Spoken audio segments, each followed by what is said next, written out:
നിലവിൽ പരീക്ഷണഘട്ടത്തിലുള്ള MG Cloud EV അധികം വൈകാതെ തന്നെ വിപണിയിൽ എത്തുമെന്ന വിവരം കമ്പനി നേരത്തെ തന്നെ പുറത്തുവിട്ടിരുന്നു. ഇതിന്റെ ഭാഗമായി ഇലക്ട്രിക് കാറിന്റെ ടീസർ ചിത്രങ്ങളും അടുത്തിടെ MG മോട്ടോഴ്സ് പങ്കുവയ്ക്കുകയുണ്ടായി. പുതിയ വാർത്തകൾ അനുസരിച്ച് വിദേശത്ത് ക്ലൗഡ് എന്ന പേരിൽ വിപണനം ചെയ്യുന്ന ഈ മോഡൽ ഇന്ത്യയിൽ പുതിയൊരു പേരിലാകും അറിയപ്പെടുകയെന്നാണ് വിവരം. അതായത് ക്ലൗഡ് EV ഇന്ത്യയിൽ MG വിൻസർ എന്ന പേരിലായിരിക്കും അവതരിപ്പിക്കുകയെന്ന് ചുരുക്കം. രൂപവും ഭാവവും ഒരു MPV പോലെയാണെങ്കിലും 5 സീറ്റർ ഇലക്ട്രിക് കാർ ആയിരിക്കും ഇത്.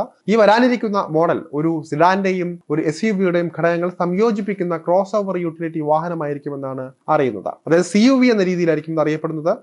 സൗകര്യവും സ്ഥലവും പ്രായോഗികതയും സമന്വയിപ്പിക്കുന്ന ഇന്ത്യയിലെ ആദ്യത്തെ CUV ആയിരിക്കും വിൻസർ. ടീസറിൽ കാണിച്ചിരിക്കുന്നത് പോലെ ആഗോളതലത്തിൽ ലഭ്യമായ വൂലിംഗ് ക്ലൗഡ് EVയുടെ റീബാഡ്ജ് പതിപ്പായിരിക്കും MG Windsor electric CUV.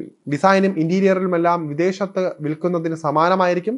അലങ്കോലമില്ലാത്ത design ശരിക്കും MG വിൻസറിനെ സെഗ്മെന്റിൽ വേറിട്ട് നിർത്തുന്ന കാര്യം തന്നെയായിരിക്കും.